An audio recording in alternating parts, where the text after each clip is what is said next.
जय हिंद। नमस्कार साथियों, कैसे हैं आप सभी लोग। उम्मीद करते हैं कि आप सभी लोग अच्छे होंगे और आप सभी लोग की तैयारी जो है साथियों बिल्कुल ही अच्छी तरीके से चल रही होगी।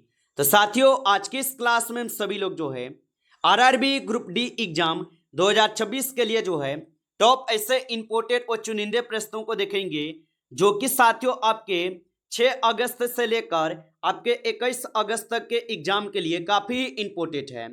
और जिन भी साथियों का पेपर अभी 21 अगस्त से पहले किसी भी डेट पर हो, उनके लिए क्लास जो साथियों रामबाण साबित होने वाले हैं। क्योंकि साथियों पिछले जितने भी शिफ्टों में आपके एग्जाम हुए हैं और उनमें आपको जिस टॉपिक से क्वेश्चन आपको पूछे जा रहे हैं और जिस पैटर्न से आज की इस क्लास में हम सभी लोग उन्हीं टॉपिक और उन्हीं पैटर्न से क्वेश्चन को करेंगे, तो आप जो इस क्लास को बिल्कुल अच्छी तरीके से लास्ट तक देखिएगा। तो चलिए क्लास को हम स्टार्ट करते हैं। उनसे पहले एक बार आप कमेंट करके बता दीजिए कि आपका एग्जाम कौन से डेट पे पड़ा है और कौन से शिफ्ट में, आप एक बार कमेंट करके जरूर बताइएगा। तो चलिए क्लास को स्टार्ट करते हैं और देखिएगा पहला क्वेश्चन है यहाँ पे कि किसी वैज्ञानिक अन्वेषण का पहला जो है चरण क्या होता है। चलिए बताएंगे। ये सारे क्वेश्चन इंपोर्टेंट और चुनिंदे क्वेश्चन है, जो कि आपके एग्जाम में 100% यहाँ से क्वेश्चन आपको पूछे जाएंगे। तो आप अच्छे से इन सभी क्वेश्चनों को याद कर लीजिएगा और बताएंगे आप यहाँ पे कि किसी वैज्ञानिक अन्वेषण का जो पहला चरण है ये क्या होता है। तो याद रखेंगे ये आपके अवलोकन होते हैं। ऑप्शन यहाँ पे बी सही जवाब है, अवलोकन होगा। चलिए अगला क्वेश्चन यहाँ पे आप देखेंगे और यहाँ पे क्वेश्चन है कि प्रयोग करके अपने प्रश्नों के उत्तर खोजना किसका जो है सार है। तो याद रखेंगे आप कि प्रयोग करके अपने प्रश्नों के उत्तर खोजना किसका सार है। तो ये हो जाएंगे आपके वैज्ञानिक जांच के। ऑप्शन यहाँ पे जो है 20 क्वेश्चन का सही जवाब है वैज्ञानिक जांच के होगा। चलिए अगला प्रश्न यहाँ पे आप देखेंगे कि विज्ञान मुख्य रूप से जो है किसके माध्यम से आगे बढ़ता है। चलिए बताइए आप यहाँ पे कि विज्ञान मुख्य रूप से किसके माध्यम से आगे बढ़ता है। तो ये बढ़ते हैं आपके किसके माध्यम से। तो ये सावधानी पूर्वक अवलोकन और प्रयोग से बढ़ते हैं। ऑप्शन यहाँ पे जो है 20 क्वेश्चन का सही जवाब होगा। चलिए अगला प्रश्न यहाँ पे देखेंगे और फोर्थ क्वेश्चन है कि रॉबर्ट हुक ने कॉर्क की कोशिकाओं को सूक्ष्मदर्शी से कितना आवर्धित करके जो है देखा था। तो ये देखे हुए थे 10 से 20 गुना। ऑप्शन ए जो है यहाँ पे सही जवाब होगा 10 से 20 गुना करके। अगला क्वेश्चन यहाँ पे आप देखेंगे, क्वेश्चन है कि जीव विज्ञान में कोशिका शब्द जो है ना किसने दिया था। चलिए बताएंगे आप यहाँ पे कि जीव विज्ञान में कोशिका शब्द किसने दिया था। तो जीव विज्ञान में कोशिका शब्द जो है रॉबर्ट हुक दिए थे। ऑप्शन यहाँ पे जो है बी सही जवाब होगा। चलिए अगला प्रश्न यहाँ पे है, प्रश्न है कि जीवित कोशिका की खोज सबसे पहले किसने की थी। तो याद रखेंगे कि जीवित कोशिका की खोज सबसे पहले किसने की थी। तो जीवित कोशिका की खोज किए थे आपके ल्यूवेन हुक ने। ऑप्शन यहाँ पे आप लोग का जो है बी यहाँ पे सही जवाब होगा। चलिए अगला प्रश्न यहाँ पे है और यहाँ पे प्रश्न है कि कोशिका के केंद्रक की खोज किसने की थी। तो याद रखेंगे कि कोशिका के केंद्रक की खोज किए थे कौन। तो यहाँ पे इस क्वेश्चन का सही जवाब रॉबर्ट ब्राउन हो जाएगा। ऑप्शन यहाँ पे सी सही जवाब है। आगे देखिए अगला क्वेश्चन है कि दही का बनना मुख्य रूप से किस सूक्ष्म जीव की क्रिया के कारण होता है।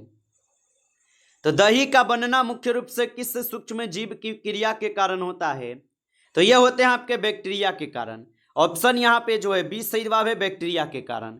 चलिए अगला क्वेश्चन यहाँ पे आप देखेंगे, क्वेश्चन है कि निम्नलिखित में से कौन सा रोग वायरस के कारण होता है। तो याद रखेंगे निम्नलिखित में से कौन सा रोग वायरस के कारण होते हैं। तो सामान्य जुकाम जो है ये वायरस के कारण होने वाला रोग है। ऑप्शन यहाँ पे बी सही जवाब है। चलिए अगला क्वेश्चन यहाँ पे देखेंगे, क्वेश्चन दिए गए हैं कि हमारे शरीर की वृद्धि और मरम्मत के लिए आवश्यक भोजन के घटक जो है क्या कहलाते हैं। तो याद रखेंगे हमारे शरीर के वृद्धि और मरम्मत के लिए आवश्यक भोजन के घटक क्या कहलाते हैं। तो ये कहलाते हैं पोषक तत्व। ऑप्शन यहाँ पे बी सही जवाब है, पोषक तत्व कहलाते हैं। अगला क्वेश्चन यहाँ पे दिए गए 11th क्वेश्चन है आपसे कि वह आहार जिसमें सभी पोषक तत्व सही अनुपात में होते हैं क्या कहलाता है। तो वह आहार जिसमें सभी पोषक तत्व सही अनुपात में होते हैं क्या कहलाते हैं। तो ये कहलाते हैं आपके संतुलित आहार। ऑप्शन यहाँ पे आप लोग का बी सही जवाब है, संतुलित आहार कहलाते हैं। चलिए अगला क्वेश्चन यहाँ पे है कि उपवास के दौरान शरीर के लिए ऊर्जा का मुख्य जो है स्रोत क्या होता है। तो उपवास के दौरान शरीर के लिए ऊर्जा का मुख्य स्रोत क्या होता है, तो यह होते हैं आपके वसा। ऑप्शन यहाँ पे बी सही जवाब है, वसा होते हैं। चलिए अगला क्वेश्चन यहाँ पे दिए गए क्वेश्चन है कि किसी रोग के विरुद्ध प्रतिरक्षा विकसित करने की प्रक्रिया क्या कहलाती है। तो किसी रोग के विरुद्ध प्रतिरक्षा विकसित करने की प्रक्रिया जो है ये आपके क्या कहलाते हैं, तो याद रखेंगे ये कहलाते हैं आप सभी लोग का टीकाकरण। ऑप्शन आप सभी लोग का जो है बी सही जवाब है, टीकाकरण कहलाते हैं। चलिए अगला क्वेश्चन यहाँ पे आप देखेंगे क्वेश्चन है कि व्यक्तिगत स्वच्छता मुख्य रूप से जो है किसमें जो है सहायता है। तो व्यक्तिगत स्वच्छता मुख्य रूप से किसमें सहायक होगा, तो ये हो जाएंगे संक्रमण के प्रसारण को रोकने में। ऑप्शन आप सभी लोग का जो है बी यहाँ पे सही जवाब होगा। चलिए अगला प्रश्न यहाँ पे आप देखेंगे प्रश्न है कि धारावाही तार के पास रखी कपास से सुई का विक्षेपित होना क्या दर्शाता है। तो धारावाही तार के पास रखी कपास की सुई का विक्षेपित होना क्या दर्शाते हैं, तो ये आपके चुंबकीय प्रभाव को दर्शाते हैं। ऑप्शन यहाँ पे सी सही जवाब होगा।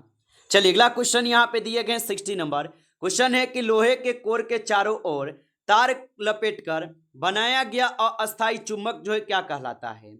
तो लोहे के कोर के चारों ओर तार लपेटकर बनाया गया अस्थायी चुंबक क्या कहलाते हैं, तो यह कहलाते हैं आप सभी लोग का विद्युत चुंबक। ऑप्शन यहाँ पे आप लोग का बी सही जवाब है, विद्युत चुंबक कहलाते हैं। अगला क्वेश्चन यहाँ पे दिए गए और यहाँ पे 70 नंबर क्वेश्चन पूछे गए विद्युत चुंबक की शक्ति कैसे जो है बढ़ाई जा सकती है। तो विद्युत चुंबक की शक्ति कैसे बढ़ाई जा सकती है, तो 70 का आप सही जवाब ऑप्शन यहाँ पे क्या लगाएंगे, तो फेरों की संख्या बढ़ाकर। ऑप्शन यहाँ पे आप सभी लोग का जो है ए बिल्कुल ही सही जवाब दिए गए, आप अच्छे से इनको याद रखेंगे। अगला क्वेश्चन यहाँ पे 80 क्वेश्चन है विद्युत धारा का तापीय प्रभाव किसका जो है कार्य सिद्धांत है। तो विद्युत धारा का तापीय प्रभाव किसका जो है कार्य सिद्धांत है, तो ये हो जाएंगे आप सभी लोग का किसका। तो यहाँ पे आप इस क्वेश्चन का सही जवाब जो है ऑप्शन यहाँ पे डी लगाएंगे, ए और बी दोनों सही है। इलेक्ट्रॉनिक आयन और इलेक्ट्रॉनिक हीटर दोनों का होगा, तो ऑप्शन डी कीजिएगा, ए और बी दोनों सही है। अगला क्वेश्चन यहाँ पे देखेंगे 90 नंबर क्वेश्चन है कि निम्नलिखित में से कौन सा एक संपर्क बल है। चलिए बताइए।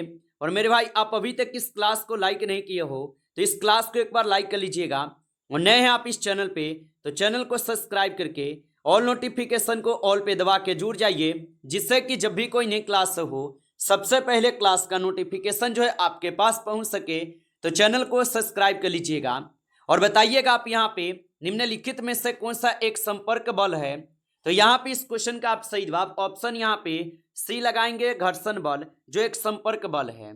अगला क्वेश्चन यहाँ पे 20 नंबर है द्रव्यमान रखने वाली किन्हीं दो वस्तुओं के बीच लगने वाला बल जो है क्या है। तो द्रव्यमान रखने वाली किन्हीं दो वस्तुओं के बीच लगने वाला बल क्या है, तो इसका सही जवाब यहाँ पे क्या होगा, तो गुरुत्वाकर्षण बल हो जाएगा। ऑप्शन यहाँ पे सी सही जवाब है। चलिए अगला क्वेश्चन यहाँ पे देखेंगे 21 किसी वस्तु पर लगाया गया बल जो ये बदल सकता है। तो किसी वस्तु पर लगाया गया बल क्या बदल सकता है, तो आप बताएंगे ये बदल सकते हैं केवल चाल को, केवल दिशा को, केवल आकृति को, या उपयुक्त में से सभी को। तो आप बताएंगे ये सभी को बदल सकते हैं, चाल, दिशा और आकृति सभी को बदल सकते हैं। अगला क्वेश्चन यहाँ पे है घर्षण बल सदैव किस दिशा में जो है कार्य करता है। चलिए बताइए। तो घर्षण बल किस दिशा में सदैव कार्य करता है, तो याद रखेंगे ये करते हैं आपके गति की विपरीत दिशा में। ऑप्शन यहाँ पे जो है बी सही जवाब होगा, याद रखेंगे। चलिए अगला क्वेश्चन यहाँ पे आप लोगों से दिए गए और यहाँ पे क्वेश्चन है आप लोगों से 23 कि दाब को किस प्रकार परिभाषित जो है किया जाता है। तो दाब को किस प्रकार परिभाषित किए जाते हैं, तो आप बताएंगे बल बट्टे क्षेत्रफल से जो इन्हें परिभाषित किए जाते हैं। ऑप्शन यहाँ पे बी सही जवाब है। अगला क्वेश्चन है 24 कि वायु द्वारा डाला गया दाब जो है क्या कहलाता है। तो वायु द्वारा डाला गया दाब क्या कहलाते हैं, तो ये कहलाते हैं आपके वायुमंडलीय दाब। ऑप्शन यहाँ पे सी सही जवाब है, वायुमंडलीय दाब। चलिए अगला क्वेश्चन यहाँ पे दिए गए 25 क्वेश्चन है कि पवन किस दिशा में बहती है। तो पवन किस दिशा में बहती है, तो पवन जो है ये बहते हैं उच्च दाब से निम्न दाब की ओर। ऑप्शन यहाँ पे बी जो है सही जवाब है, आप अच्छे से इनको याद रखेंगे। चलिए अगला क्वेश्चन यहाँ पे दिए गए क्वेश्चन है कि कणों के बीच रिक्त स्थान किससे जो है किसमें सबसे अधिक होता है। तो कणों के बीच रिक्त स्थान किसमें सबसे अधिक होता है। तो 26 का सही जवाब ऑप्शन सी है, गैस में होता है। ऑप्शन यहाँ पे सी सही जवाब है। चलिए अगला क्वेश्चन यहाँ पे दिए गए 27, पदार्थ की चौथी अवस्था का नाम जो है क्या है। तो पदार्थ की चौथी अवस्था का नाम क्या होगा। तो पदार्थ की चौथी अवस्था का नाम प्लाज्मा होता है। ऑप्शन यहाँ पे सी सही जवाब है। चलिए अगला प्रश्न यहाँ पे 28 होगा कि अगरबत्ती की गंध का कमरे में फैलना किसका उदाहरण है। तो अगरबत्ती की गंध का कमरे में फैलना किसका उदाहरण है। तो 28 का सही जवाब ऑप्शन यहाँ पे बी लगाएंगे, ये विसरण का हो जाएगा। ऑप्शन बी सही जवाब है। चलिए अगला प्रश्न यहाँ पे 29 है। क्वेश्चन है कि पीतल किन दो धातुओं का मिश्रण है। तो याद रखेंगे आप कि पीतल किन दो धातुओं का मिश्रण होता है। तो पीतल जो है ये हो जाएंगे आप सभी लोगों का तांबा और जस्ता का मिश्रण। ऑप्शन यहाँ पे जो है बी सही जवाब है, तांबा और जस्ता का। चलिए अगला प्रश्न यहाँ पे दिए गए 30 नंबर, स्टेनलेस स्टील को जंग से बचाने के लिए किस धातु का प्रयोग किया जाता है। तो स्टेनलेस स्टील को जंग से बचाने के लिए किस धातु का प्रयोग किया जाता है। तो इसमें क्रोमियम का प्रयोग करते हैं। ऑप्शन यहाँ पे बी सही जवाब है, क्रोमियम का प्रयोग। चलिए अगला प्रश्न यहाँ पे दिए गए और प्रश्न है कि केवल एक ही प्रकार के परमाणुओं से बना पदार्थ क्या कहलाता है। तो केवल एक ही प्रकार के परमाणुओं से बना पदार्थ क्या कहलाते हैं। तो ये कहलाते हैं तत्व। ऑप्शन यहाँ पे बी सही जवाब है, तत्व कहलाते हैं। चलिए अगला प्रश्न यहाँ पे दिए गए क्वेश्चन है कि जल से बनी चीनी के विलयन में जल जो है क्या है। तो जल से बनी चीनी के विलयन में जल क्या है। तो मेरे भाई ये हो जाएंगे आप सभी लोग का विलायक। ऑप्शन यहाँ पे बी जो है सही जवाब करोगे। चलिए अगला प्रश्न यहाँ पे दिए गए 33 क्वेश्चन है कि वह विलयन जो किसी तापमान पर और अधिक विलयन नहीं घोल सकता क्या कहलाता है। तो वह विलयन जो किसी तापमान पर और अधिक नहीं विलय घोल सकता क्या कहलाता है। तो ये कहलाते हैं आपके संतृप्त। ऑप्शन यहाँ पे बी सही जवाब है, संतृप्त कहलाते हैं। चलिए अगला क्वेश्चन यहाँ पे दिए गए 34 क्वेश्चन है कि तापमान बढ़ने पर ठोसों की जल में घुलने की मात्रा पर क्या जो है प्रभाव पड़ता है। तो तापमान बढ़ने पर ठोसों की जल में घुलने की मात्रा पर क्या प्रभाव पड़ता है। तो याद रखेंगे इस पे प्रभाव क्या पड़ता है, तो ये बढ़ती है। ऑप्शन यहाँ पे बी सही जवाब हो जाएगा। अगला क्वेश्चन यहाँ पे दिए गए 35 क्वेश्चन है कि वह गोलीय दर्पण जिसकी परावर्तक सतह अंदर की ओर मुड़ी होती है क्या कहलाता है। चलिए बताइए। तो वह गोलीय दर्पण जिसकी परावर्तक सतह अंदर की ओर मुड़ी होती है क्या कहलाता है।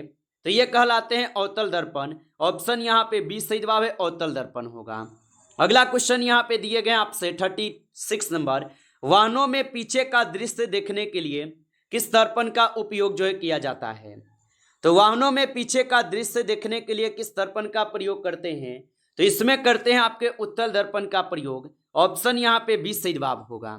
चलिए अगला प्रश्न यहाँ पे दिए गए हैं आप लोगों से 37 क्वेश्चन है कि उत्तल लेंस को अन्य किस नाम से जो है जाना जाता है। तो याद रखेंगे उत्तल लेंस को अन्य किस नाम से जानते हैं। तो उत्तल लेंस को जानते हैं अभिसारी लेंस के नाम से। ऑप्शन आपका जो है बी सही जवाब होगा। चलिए अगला प्रश्न यहाँ पे दिए गए हैं 38 और यहाँ पे क्वेश्चन है समतल दर्पण द्वारा बना प्रतिबिंब सदैव कैसा होता है। तो समतल दर्पण द्वारा बना प्रतिबिंब सदैव कैसा होता है। तो यह भासी, सीधा और समान आकार का होता है। ऑप्शन यहाँ पे जो है बी सही जवाब है। आप अच्छे से इनको जो है याद रखेंगे। चलिए अगला प्रश्न यहाँ पे दिए गए आप लोगों से क्वेश्चन क्या आपसे 39 कि चंद्रमा का बदलना आकार किसके कारण जो है दिखाई देता है। तो चंद्रमा का बदलता आकार किसके कारण दिखाई देता है। तो ये देते हैं किसके कारण। तो आप बताएंगे ये देते हैं बदलती स्थितियों के कारण। ऑप्शन यहाँ पे बी सही जवाब है। चलिए अगला प्रश्न यहाँ पे दिए गए 40 नंबर, चंद्रमा पृथ्वी से क्यों दिखाई देता है। चलिए बताइए आप यहाँ पे कि चंद्रमा पृथ्वी से क्यों दिखाई देता है। तो चंद्रमा पृथ्वी से क्यों दिखाई देता है।